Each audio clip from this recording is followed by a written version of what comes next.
आज शनिवार का दिन है। शनिदेव स्वयं न्याय के देवता हैं। कहा गया है, जो उनकी कथा श्रद्धा से सुनता है उसके जीवन में सुख, समृद्धि और शांति का प्रवेश होता है। तो चलिए शुरू करते हैं कि पवित्र शनि कथा। एक बार सभी नौ ग्रहों सूर्य, चंद्र, मंगल, बुध, बृहस्पति, शुक्र, शनि, राहु और केतु में बहस हो गई, कौन सबसे बड़ा है। आपस में लड़ने के बाद सभी देवराज इंद्र के पास पहुंच गए। इंद्र असमंजस की स्थिति में निर्णय नहीं दे पाए, परंतु उन्होंने सभी ग्रहों को सुझाव दिया कि पृथ्वी पर राजा विक्रमादित्य ही इसका फैसला कर सकते हैं, क्योंकि वो बहुत ही न्यायप्रिय राजा हैं। सभी पृथ्वी पर राजा विक्रमादित्य के पास गए और अपने आने का कारण बताया। राजा उनकी समस्या को सुनकर बहुत परेशान हो गए। उनका चिंतित होना लाजमी था, क्योंकि जिसको भी किसी से छोटा बताया तो वही गुस्सा कर जाएगा।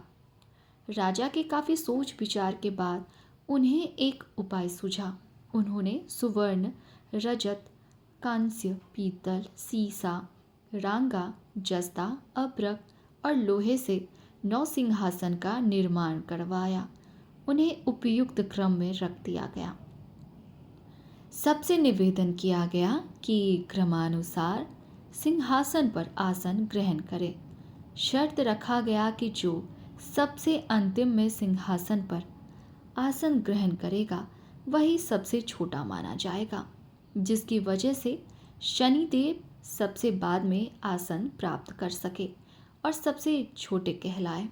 क्रोध के आवेश में आकर शनिदेव ने सोचा कि राजा ने यह सब जानबूझकर किया है।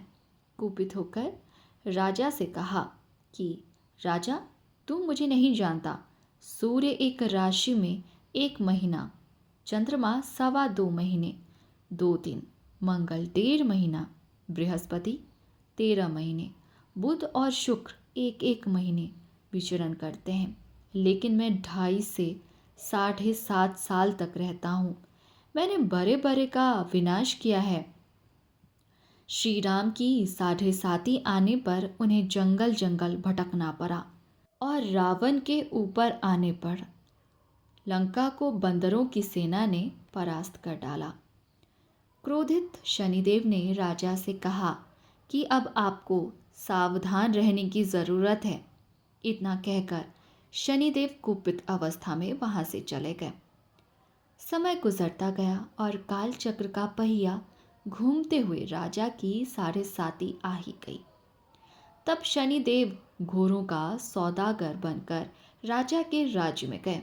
उनके साथ अच्छे नस्ल के बहुत सारे घोड़े थे। जब राजा को सौदागर के घोड़ों का पता चला तो अश्वपाल को अच्छे घोड़े खरीदने के लिए भेजा। अश्वपाल ने कई अच्छे घोड़े खरीदे। इसके अलावा सौदागर ने उपहार स्वरूप एक सर्वोत्तम नस्ल के घोड़े को राजा की सवारी हेतु दिया। राजा विक्रमादित्य जैसे ही उस घोड़े पर बैठे वो सरपट वन की ओर भागने लगा। जंगल के अंदर पहुंचकर वो गायब हो गया। भूखा प्यासा की स्थिति में राजा जंगल में भटकते रहे। अचानक उन्हें एक ग्वाला दिखाई दिया, जिसने राजा की प्यास बुझाई। राजा ने प्रसन्नता में उसे अपनी अंगूठी देकर नगर की तरफ चले गए। वहाँ एक सेठ की दुकान पर पहुंचकर उन्होंने जल पिया और अपना नाम वीका बताया। भाग्यवश उस दिन सेठ की खूब आमदनी हुई। सेठ खुश होकर उन्हें अपने साथ घर ले गया। सेठ के घर में खूंटी पर एक हार टंगा था, जिसको खूंटी निकल रही थी। कुछ ही देर में हार पूरी तरह से गायब हो गई। सेठ वापस आया तो हार गायब था। उसे लगा कि वीका ने ही उसे चुराया है। सेठ ने वीका को कोतवाल से पकड़वा दिया और दंड स्वरूप राजा उसे चोर समझकर हाथ पैर कटवा दिया। अपंग अवस्था में उसे नगर के बाहर फेंक दिया गया। तभी वहां से एक तेली निकल रहा था, जिसको वीका पर दया आ गई। उसने वीका को अपनी गाड़ी में बैठा लिया।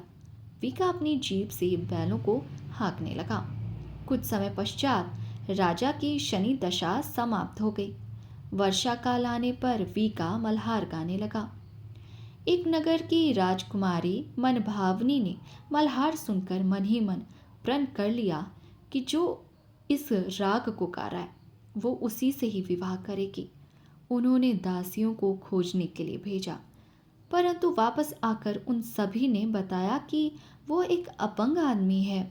राजकुमारी ये जानकर भी नहीं मानी और अगले दिन ही वो अनशन पर बैठ गई।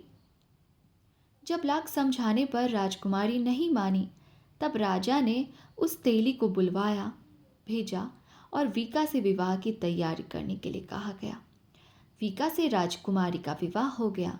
एक दिन वीका के स्वप्न में शनिदेव ने आकर कहा कि देखा राजन, तुमने मुझे छोटा बताकर कितना दुख झेला है।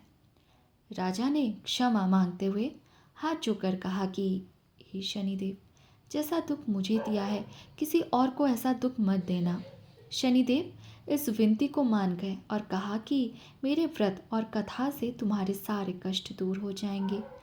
जो भी नित्य मेरा ध्यान करेगा और चींटियों को आटा डालेगा, उसकी सारी मनोकामना पूर्ण हो जाएगी। शनिदेव ने राजा को हाथ पैर भी वापस दिए। दूसरे दिन जब सुबह राजकुमारी की आंख खुली तो वो आश्चर्यचकित हो गई। वीका ने मन भावनी को बताया कि वो उज्जैन का राजा विक्रमादित्य है। मन भावनी खुशी से फूले नहीं समा रही थी। राजा और नगरवासी सभी अत्यंत प्रसन्न हुए। सेठ ने जब ये सुना तो वो पैरों पर गिरकर क्षमा मांगने लगा। राजा ने कहा कि ये सब शनिदेव के कोप का प्रभाव था और उसमें किसी का कोई दोष नहीं है। सेठ ने निवेदन करते हुए कहा कि मुझे शांति तभी मिलेगी जब आप मेरे घर चलकर भोजन करेंगे। सेठ ने कई प्रकार के व्यंजनों से राजा का सत्कार किया। जब राजा भोजन कर रहे थे तभी जो खूंटी हार निकल रही थी वही अब उसे उगल रही थी। सेठ ने अनेक मोहरे देकर राजा का धन्यवाद किया और अपनी कन्या शिकवरी से पाणी ग्रहण का निवेदन किया। राजा ने सहर्ष स्वीकार कर लिया।